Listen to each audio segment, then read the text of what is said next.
नमस्कार दोस्तों, master story channel में आप सभी का स्वागत है। आप लोग ये कहानी कहाँ से देख रहे हैं, कमेंट करके ज़रूर बताइएगा। कहानी पसंद आए तो वीडियो को लाइक, चैनल पर पहली बार आए हैं तो सब्सक्राइब करके बेल आइकन घंटी प्रेस करना नहीं भूलिएगा। चलिए कहानी की ओर चलते हैं। अरे सुमित्रा जी, इतनी ठंडी में आप दरवाजे के बाहर क्यों बैठी हैं? क्या घर में कोई नहीं है या फिर आपकी बहू ने आपको घर से बाहर निकाल दिया?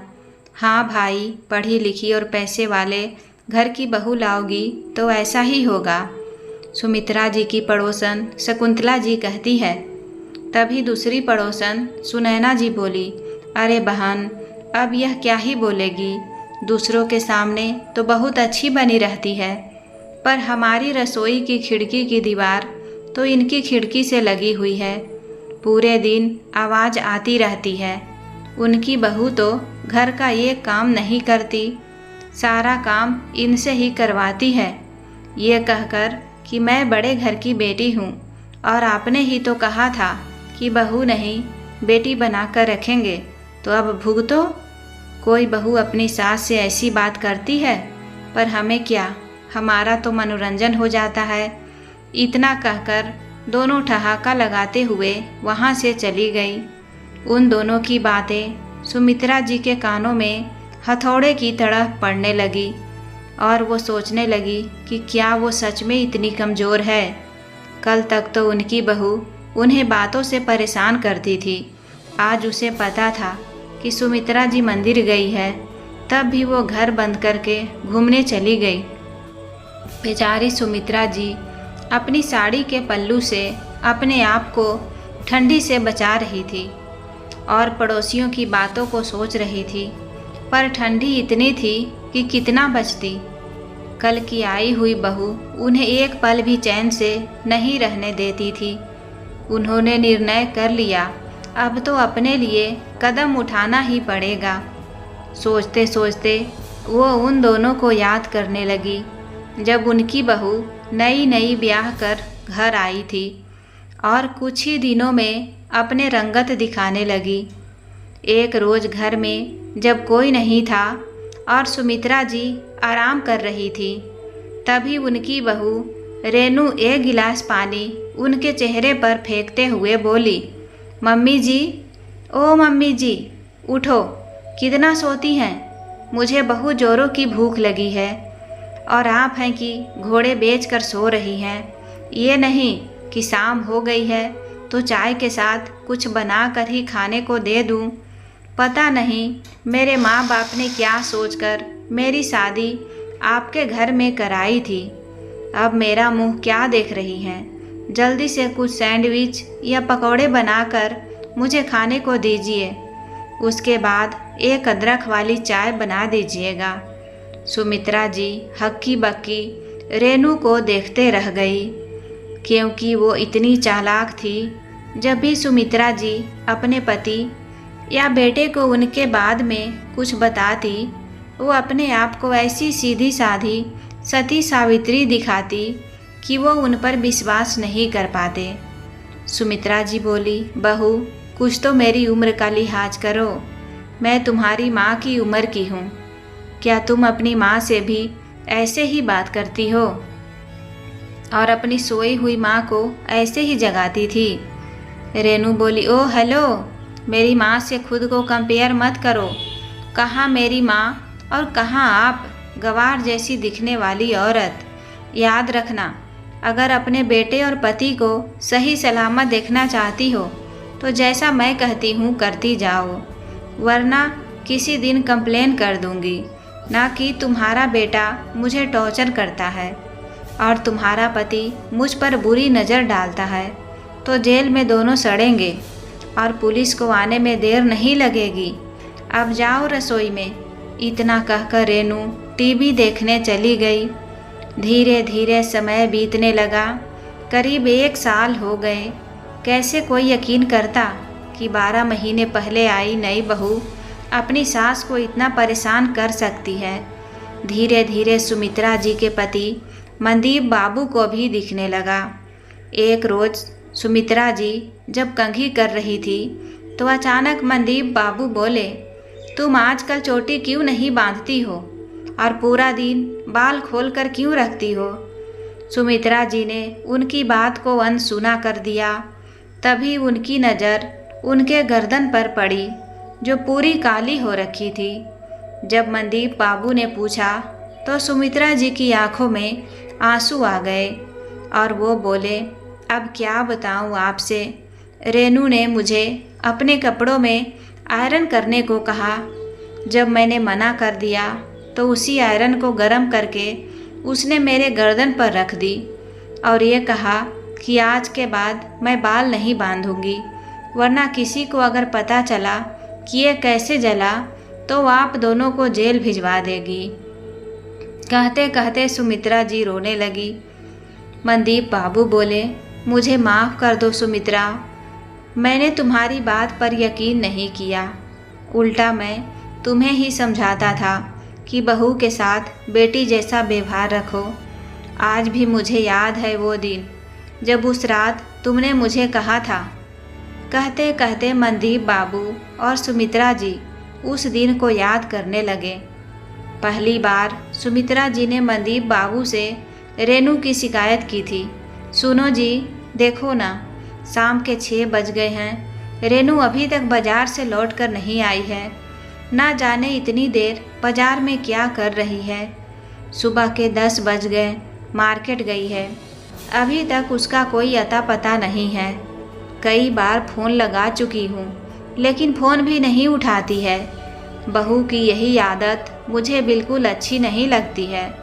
मैं कह रही हूँ अगर अभी इसे नहीं समझाया गया तो न जाने ये कैसा रूप ले लेगी। लोग तो घर में रहते नहीं हैं, रहना तो मुझे है इसके साथ। मनदीप बाबू ने गर्दन घुमाई और घड़ी की तरफ नज़र डाली तो बोले, सच में देर तो हो गई है, अब तक तो बहू को आ जाना चाहिए था। ऐसा करो, राहुल से फ़ोन करके पूछ लो, शायद उसे पता हो। सुमित्रा जी बोली, आप भी हद करते हैं, वो दफ्तर में होगा, उसे क्या मालूम कि बहू सुबह से निकली हुई है, बेकार में परेशान होगा। आप भी ना। मनदीप बाबू अखबार की बची खुची खबरों में लग गए। इधर सुमित्रा जी दरवाजे से कमरे और कमरे से दरवाजे तक चक्कर लगाने लगी और सोचने लगी कि अभी 3 महीने पहले ही तो अपने इकलौते बेटे राहुल के साथ ब्याह कर रेनू इस घर में आई है, पर बहू जैसी कोई बात नहीं है उसमें। हर बात में अपनी ही चलाती है। जब उसे देखने गए थे तब तो उसकी माँ ने तारीफ़ों के पुल बांधे थे। यही सोचकर मनदीप बाबू और सुमित्रा जी ने हाँ कर दी थी कि लड़की परिवार में रहती है, संस्कारी होगी। पर कहते हैं ना, ऊंची दुकान फीके पकवान, ठीक वैसी ही हालत रेनू की थी। जब सुमित्रा जी रेनू को देखने गई थी तो बहुत खुश होकर बोली थी कि हम तो इसे बहू नहीं बेटी बना कर रखेंगे। कहने और करने में फ़र्क होता है। इस बारीक रेनू को खुद रेनू भी नहीं समझ पाई और शादी के बाद उसने भी बहू जैसे कोई लक्षण नहीं दिखाए। घर में पैजामा टी शर्ट पहनकर घूमना, जब चाहे पार्टी करना, किसी भी समय बाहर से खाना ऑर्डर कर लेना, घर के काम ना करना और सबसे बड़ी बात सुमित्रा जी से छोटी छोटी बातों पर बहस कर लेना। ये तो उसके लिए आम बात हो गई थी कि पति और ससुर के सामने बस वो बहस करती, पर शाम पर अत्याचार तो उनके पीछे करती थी, जो आज तक किसी को पता भी नहीं चल पाया था। सुमित्रा जी समझाती थी तो रेनू उल्टा जवाब दे देती और जब कोई इधर उधर नहीं रहता तो एक आध लपड़ भी लगा देती और कहती, मैं तो आपकी बहू हूँ, इसलिए मेरे साथ आप हमेशा ऐसा व्यवहार करती हैं। क्या आप अपनी सगी बेटी को इतना रोकती? आप जब मुझे देखने आई थी तब तो कहती थी कि तुम्हें बेटी बना कर रखूँगी, अब क्या हो गया? सुमित्रा जी घर की शांति के लिए चुप रह जाती। मनदीप बाबू से बोलती तो महेश जी भी उन्हीं को समझा देते और कहते, अरे अभी बच्ची है, कुछ दिनों में समझ जाएगी थोड़ा सब्र रखो। एक रोज़ सुमित्रा जी ने जब राहुल से कहा तो राहुल बोला, मम्मी आपके ज़माने में और आज के ज़माने में बहुत फ़र्क है। पहले बहू सिर्फ बहू होती थी, पर आजकल बेटी जैसी ही होती है। थोड़ा वक्त दो, वो भी सब समझ जाएगी। सुमित्रा जी को लगा जब पति और बेटा दोनों कह रहे हैं तो उन्हें ही थोड़ा सब्र रखना चाहिए, पर आज तो हद ही हो गई। सुबह राहुल और मनदीप बाबू के ऑफिस जाने के बाद ही रेनू बाजार निकल गई, लेकिन अभी तक नहीं आई। सुमित्रा जी चिंता में थी। अचानक मनदीप बाबू बोले, एक कप चाय मिलेगी? सुमित्रा जी का ध्यान भंग हुआ और वो बोली, आपको चाय की पड़ी है? भला ये कोई बहू बेटी के लक्षण है? आने दो बहू को, आज तो साफ साफ बात करके रहूँगी। सुमित्रा जी बड़बड़ाने लगी। इतने में राहुल भी घर आ गया और बोला, क्या बात है मम्मी, ऐसे क्यों बैठी हो? किसका इंतज़ार कर रही हो? मनदीप बाबू मस्खरी करते हुए बोले, हाँ भाई, हमारा तो आज तक इस तरह से इंतज़ार नहीं किया। मनदीप बाबू की बातों पर सुमित्रा जी ने उन्हें घूरते हुए देखा और बोली, आप लोगों को मजाक सूझ रहा है? यहाँ शाम हो चुकी है, लेकिन बहू अभी तक घर नहीं आई है। पता नहीं कहाँ रह गई है। कहकर तो गई थी, थोड़ी देर में आती हूँ। राहुल बीच में बोला, अरे अरे मम्मी, इसमें नाराज़ होने की क्या बात है? कोई काम आ गया होगा, वो कोई छोटी बच्ची नहीं है, आ जाएगी। सुमित्रा जी गुस्से में बोली, आ जाएगी से क्या मतलब है? आजकल ज़माना कितना ख़राब है, पता है क्या? कब से फ़ोन लगा रही हूँ, कम से कम फ़ोन उठाकर जवाब तो दे सकती थी। भला ये कोई बहू बेटी के लक्षण होते हैं? मनदीप बाबू ने बात को संभाला और बोले, ठीक है, तुम दोनों माँ बेटे बैठकर बात करो, मैं चाय बनाता हूँ, फिर सब मिलकर चाय पिएंगे। खाना तो बनाओगी ना श्रीमती जी की? वो तो मुझसे नहीं हो पाएगा। मनदीप बाबू की बात सुनकर सुमित्रा जी बोली, हाँ, वो तो मुझे ही बनाना है, और कौन बनाएगा? सब बातें कर रहे थे। इतने में बाहर एक गाड़ी रुकी, उसमें से रेनू उतरी। उसके हाथों में बहुत सारे थैली थे। अंदर आते ही बैग एक तरफ पटक कर सोफे पर बैठते हुए बोली, आज तो सचमुच बहुत थक गई हूँ, पर शॉपिंग करके मज़ा आ गया। उन बैग्स को देखकर सुमित्रा जी का मुंह खुला का खुला रह गया और बोली, बहू तुम इतना सब कुछ क्या लेकर आई हो? रेनू धीरे से सबसे छुपाते हुए सुमित्रा जी के हाथों को मरोड़ते हुए बोली, कुछ नहीं मम्मी जी, मेरी ज़रूरत का सामान है। मैं अपने लिए सेल से खूब अच्छी साड़ी, मेकअप का सामान और डेली यूज के कपड़े लाई हूँ। सुमित्रा जी इधर उधर देखते हुए बोली, पर बहू तुम्हारी शादी को अभी 3-4 महीने हुए हैं, अभी तो कितने कपड़े ऐसे होंगे जो तुमने पहने भी नहीं होंगे, फिर इतनी शॉपिंग करने की क्या ज़रूरत थी? और मैं तुम्हें कब से फ़ोन लगा रही हूँ, तुम फ़ोन क्यों नहीं उठा रही थी? भला ये कोई बात हुई? मुझे कितनी चिंता हो रही थी। रेनू बोली, मम्मी जी, मैं कोई छोटी बच्ची नहीं हूँ, शॉपिंग करने गई थी, लौट कर तो घर ही आती ना। आप बार बार फ़ोन पर फ़ोन किए जा रही थी, कितना इंसल्टिंग लग रहा था मुझे अपने दोस्तों के सामने, इसलिए मैंने फ़ोन का वॉल्यूम ही बंद कर दिया।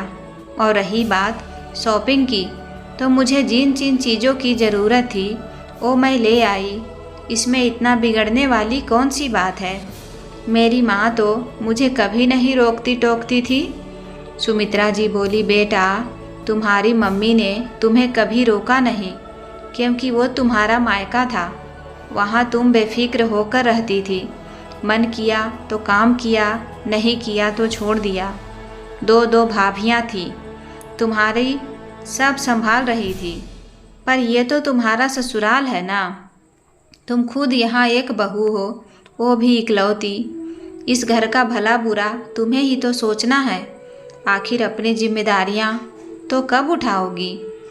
मैं आज हूँ कल नहीं, सब कुछ तुम्हें ही तो संभालना है। रेनू धीरे से बोली, कल की वजह आज ही मर जाओ तो अच्छा है, पर मरती कहाँ हो।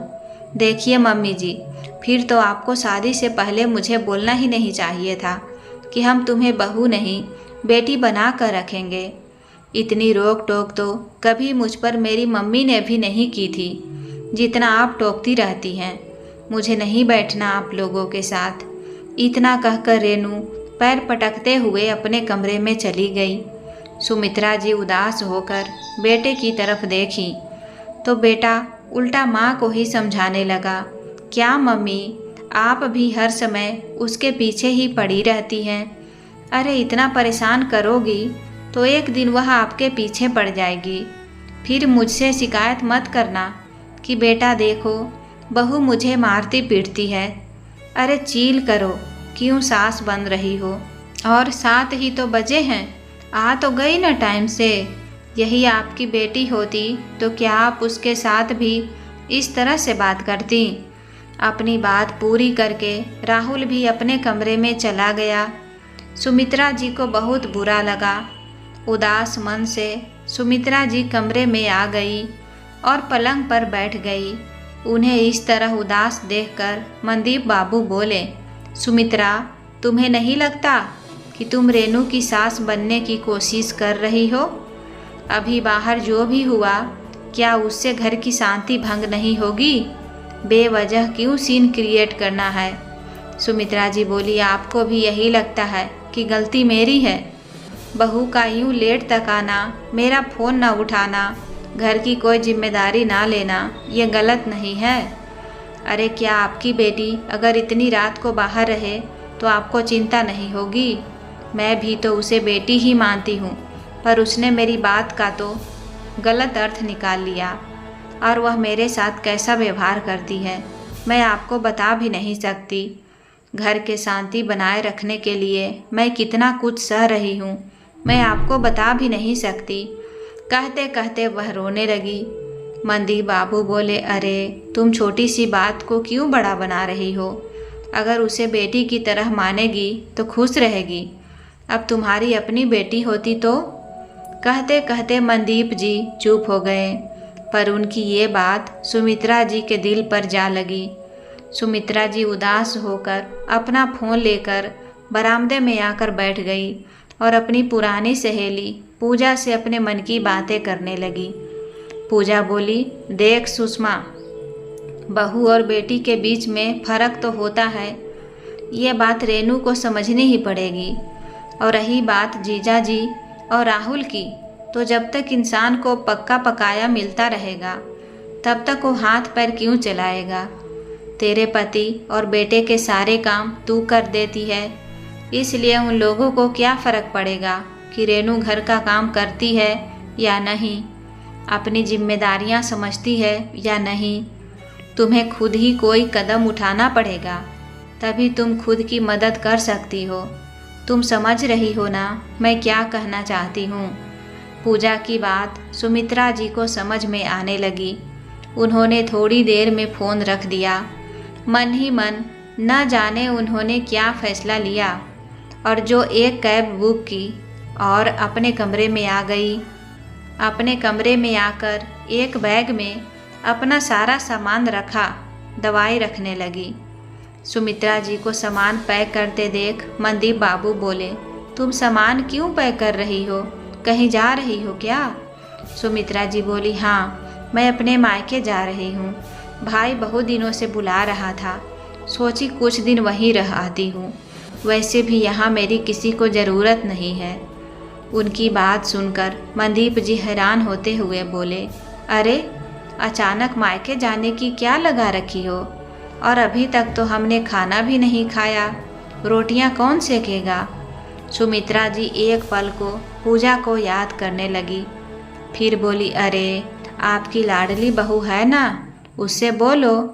अब क्या हमेशा जिम्मेदारी मैं ही निभाती रहूँगी? मनदीप बाबू बोले, अच्छा तो तुम्हें मेरी वो बात बुरी लग गई, इसलिए तुम्हें तमाशा कर रही हो? सुमित्रा जी बोली, इसमें तमाशा की क्या बात है? अगर मैं अपने मायके जाती तो क्या मेरी बेटी मुझे रोकती? मेरे पीछे से तो वह पूरा घर संभालती, यही तो कुछ देर पहले आप मुझे समझा रहे थे ना। मनदीप बाबू बोले, अब तुम बेवजह की बातें कर रही हो।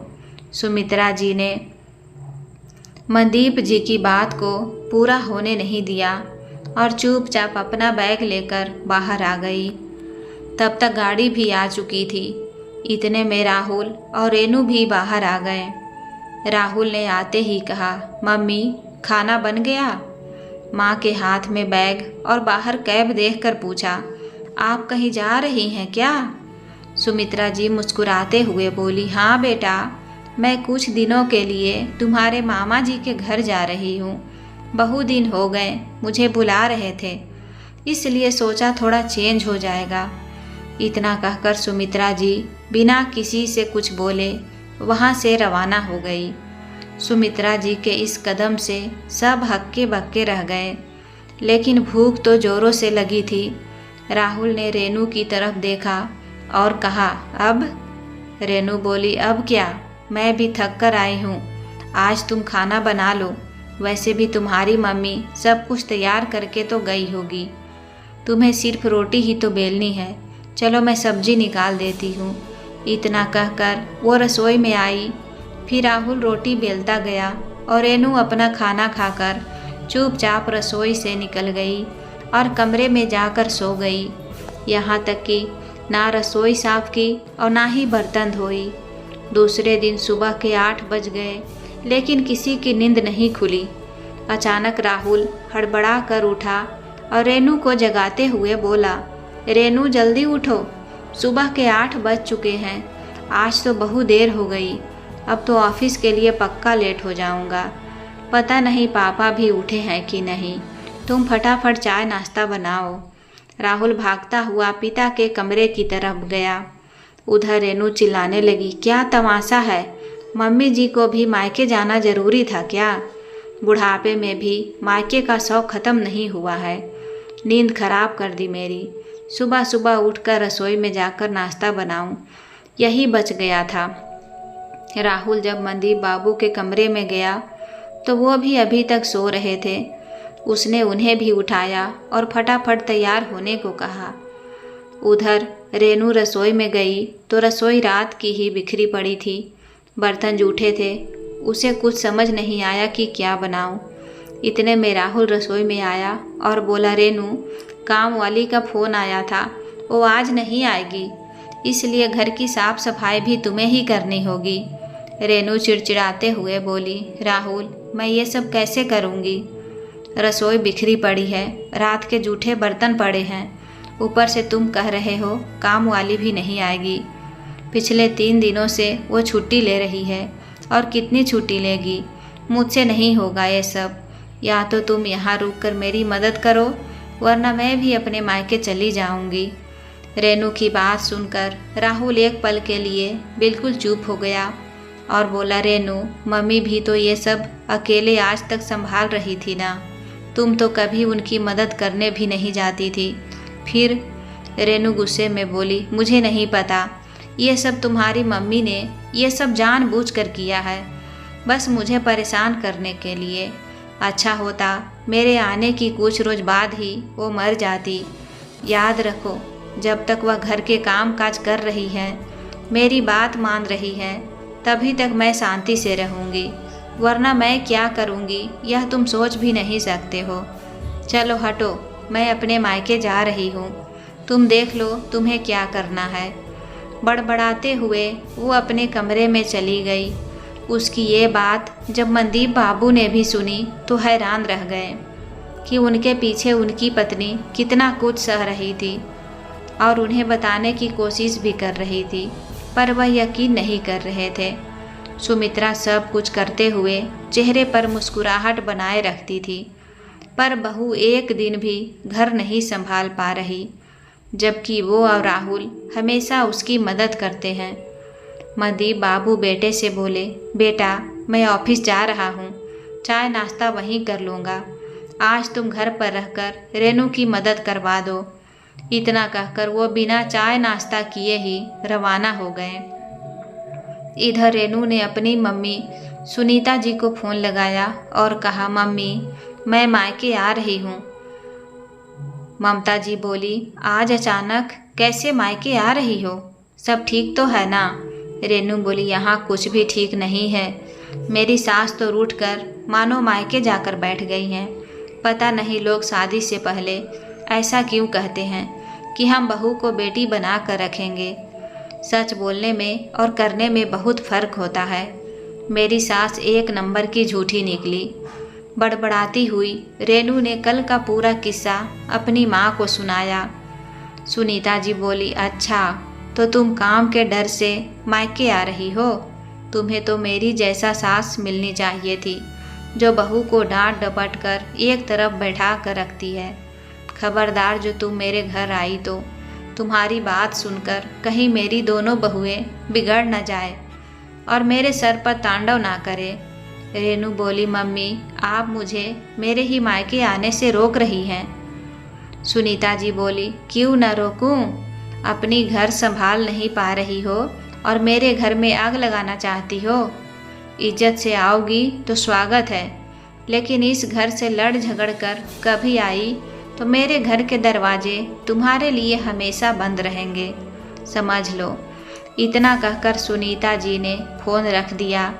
रेनू हैरान रह गई कि उसकी माँ उसकी नहीं बल्कि उसकी सास का पक्ष ले रही है। अब तो मजबूरन रेनू को घर का काम करना ही था, इसलिए रसोई में गई और पति को काम करता देख थोड़ी सी हिम्मत जुटाई और वो भी घर की साफ सफाई में उसकी मदद करने लगी। दोनों ने मिलकर घर का काम किया, लेकिन उतने में ही दोनों थक गए, इसलिए दोपहर में खाना दोनों बाहर से मंगवाए। उधर सुनीता जी ने सुमित्रा जी को फ़ोन करके अपनी बेटी के बर्ताव के लिए माफ़ी मांगी और कहा, समधन जी आपने बिल्कुल ठीक किया। कई बार अपने बच्चों को सही रास्ते पर लाने के लिए हम माँओं को कड़क कदम उठाने ही चाहिए। आप जो करेंगी बिल्कुल सही करेंगी। शाम होते होते सबको अपनी अपनी गलती का एहसास होने लगा था, इसलिए मंदी बाबू आते समय सुमित्रा जी को मनाकर अपने साथ घर ले आए। सुमित्रा जी के घर आते ही रेनू और राहुल भी उनसे माफ़ी मांगने लगे। आखिर धीरे धीरे सब कुछ नॉर्मल हो गया और रेनू सही मायने में उस घर की बहू बेटी बनकर अपने घर को संभालने लगी। अंत भला तो सब भला। दोस्तों, उम्मीद करती हूँ कहानी पसंद आई होगी। कहानी पसंद आए तो वीडियो को लाइक, चैनल पर पहली बार आए तो सब्सक्राइब करके बेल आइकन घंटी प्रेस करना ना भूलें। कहानी को पूरा देखने के लिए दिल से धन्यवाद।